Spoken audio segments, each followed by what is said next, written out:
Ally McBeal was the neurotic Boston lawyer with the miniskirts who hallucinated a translucent dancing baby. The show, starring Calista Flockhart, was a smash hit for Fox, winning 4 Golden Globes and 7 Emmys, and it became a national phenomenon in the process. It was inventive, bold, and in many ways ahead of its time. And with that came a lot of drama. The press relentlessly critiqued the star's appearance, the nation debated her character's impact on feminism, and as the show started to stumble, a risky casting decision saved the show, then ultimately destroyed it. This is the rise and the constant firestorm of Ally McBeal. Now, before we start, like the video, give me an ooga chaka in the comments, and subscribe for more retro TV deep dives. Okay, let's go all the way back to 1997 and the show that got this whole thing started, Melrose Place. Melrose Place had been a smash hit for Fox, anchoring Monday nights and drawing in that coveted female 18 to 34 demographic. And it was dying, and Fox needed a replacement fast. Enter David E. Kelley. Kelley, a former Boston lawyer, was arguably the most powerful writer in television, and he was about to go back to his roots. His pitch to Fox was a 1-hour show about a young female attorney who joins a firm and discovers her ex-boyfriend works there and is now married, and his wife also works there. And with that, Ally McBeal was born. Now, Kelley originally wanted Bridget Fonda for the part of Ally, but she refused to read the script, in her own words, for fear I might really like it. Apparently, she didn't want to do television, so she turned it down. Lara Flynn Boyle read for the role as well. She obviously didn't get it, but Kelley liked her so much, he created a character for her on his other hit show, The Practice, named Helen Gamble. And beyond Lara, they had no shortage of big-name actresses to choose from, but one stood out, a stage actress named Calista Flockhart. Now, one of the reasons she stood out was because she showed up wearing a lime green suit over a tank top, which she thought was silly, but her father apparently talked her into it. As for the rest of the cast, Ally's law firm partners Richard Fish and John Cage were played by Greg Gurman and Peter MacNicol. Greg Gurman had just come from Ned and Stacey, which only lasted a couple of seasons, and Peter MacNicol had spent nearly 20 years being the guy you recognize from movies like Sophie's Choice and Ghostbusters 2, but couldn't put a name to. That was about to change. Billy Thomas, Ally's ex-boyfriend, was played by Gil Bellows, who had just played inmate Tommy Williams in The Shawshank Redemption. Courtney Thorne-Smith, who had just come off 5 seasons of Yes, Melrose Place, won the role of Georgia Thomas, Billy's wife, but she wasn't the first choice. Originally, the role went to Anna Gunn, but she was cut after the unaired pilot. She, of course, would go on to play Skylar White in one of the best shows of all time, Breaking Bad, so I'm not feeling too bad for her right now.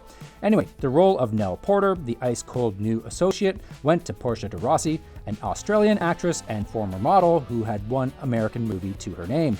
Gold star for you if you can name that movie in the comments. Fun fact, she beat out Lucy Liu for the role. But Kelley liked Liu's reads so much that he created a character for her, Ling Wu, in season 2.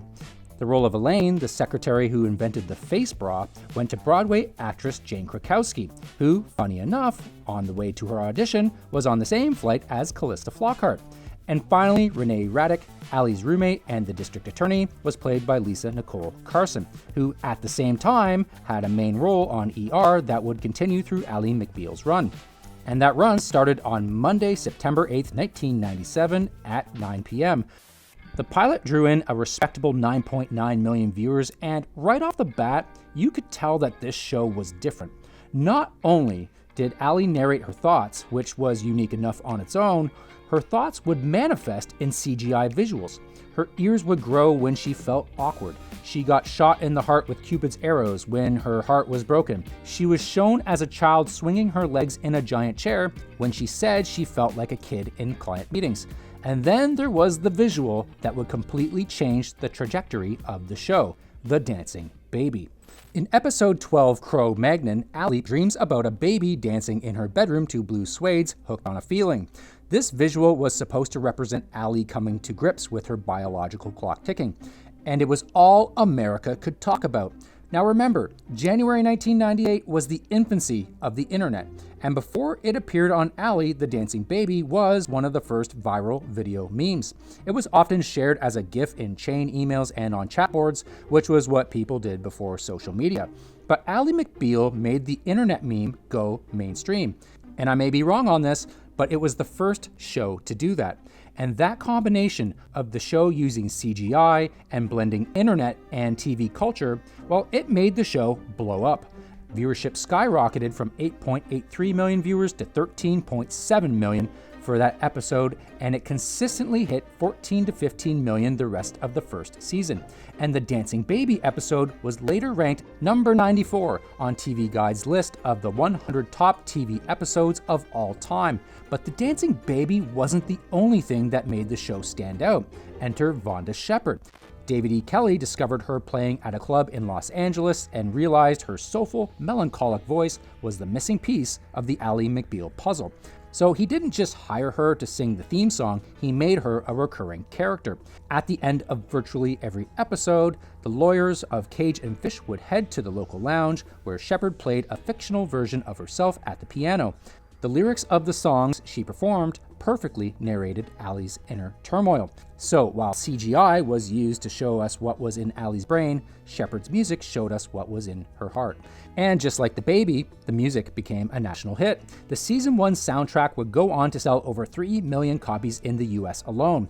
After the first season, the show would be nominated for 10 Emmys, winning 1, and it would also win 2 Golden Globes, one for Best Series and the other for Best Actress, with that going to Calista Flockhart. Awards, platinum records, sounds like everything's peachy, right? Well, not quite. Because Ally was considered ditzy, emotionally immature, and of course wore those really short skirts, she was slammed by many viewers, feminists, and critics for demeaning professional women. And on the flip side, you had others arguing that Ally was a progressive portrayal of the complex modern woman and made it mainstream to be messy. But it was after the first season when the controversy hit a fever pitch. In June 1998, Calista Flockhart's Ally was featured on the cover of Time magazine. Her face was put next to 3 real-life pioneering feminists, Susan B. Anthony, Betty Friedan, and Gloria Steinem, with the headline, "Is Feminism Dead?" It argued that Ally McBeal, and Bridget Jones for that matter, were insults to the feminist movement. Ouch. And if people weren't picking apart Calista Flockhart's character, they were targeting her appearance. Even though she denied it repeatedly, tabloids, late-night hosts, and even respected journalists like Barbara Walters constantly questioned whether Calista had an eating disorder. It was mainstream news. And eventually, this intense focus on thinness started seeping onto the set, creating a kind of competition to the bottom among the female cast members. Courtney Thorne-Smith, for example, gladly left the show after season 3 because the pressure was ruining her life, and Portia de Rossi later revealed that her lifelong struggle with an eating disorder intensified severely while working on the series. But all of this attention, as much as it created a ton of stress for its female stars in particular, it made the show a smash hit. In season 2, Lucy Liu joined the show, adding firepower to a cast that was firing on all cylinders. The show averaged 13.8 million viewers an episode in its second season, rising to 20th in the Nielsen rankings. It won 3 Emmys, including Outstanding Comedy Series, and won a Golden Globe for Best Actress for a second year in a row. It was so popular, Fox created a separate, shorter half-hour version of the show called Ally, which used re-edited scenes from the main show along with previously unseen footage. At its heart, it was a syndication play because 30-minute shows were much easier to sell, but even still, a spin-off with all the same characters while the main show was still on? Like, when else have you ever seen that happen? Anyway, the show seemed to have nowhere to go but up, but season 3 proved the opposite. Now, things started well. The ratings held solid, right around that 14 to 15 million mark for a lot of the season. Things were still looking good. And then Gil Bellows wanted out. Apparently, he was frustrated that his character lacked substantial storylines after season 1 and decided to leave the show after season 3 to pursue other opportunities. And in response, the show killed off his character Billy. Literally. In the back half of the season, in an episode called Boy Next Door, Billy stands up in the middle of a courtroom, tells Ally he still loves her, then drops dead. And with that, the show didn't just lose Billy, they lost the love triangle the entire show was built on. And in the, excuse the pun, wake of that decision, the ratings fell. By the final 3 episodes of season 3, the show was struggling to clear 11 million viewers. It ended the season 39th in the Nielsen's. Courtney Thorne-Smith's character was written off of the show, and the Ally spinoff was canceled. As Sandy Grusho, who was running 20th Century Fox Television at the time, put it, by the middle of season 3, the air was coming out of the balloon. The show was in desperate need of a spark. Pam Wisney, then the president of Kelley's production company, floated a name to add to the show: Robert Downey Jr. Now, we all know RDJ today as a film legend, but back in 2000, he had quite the rap sheet. He joined the cast roughly 1 week after being released from Corcoran State Prison, where he had served a year for violating probation on drug charges. So it was a gamble, but initially it paid off.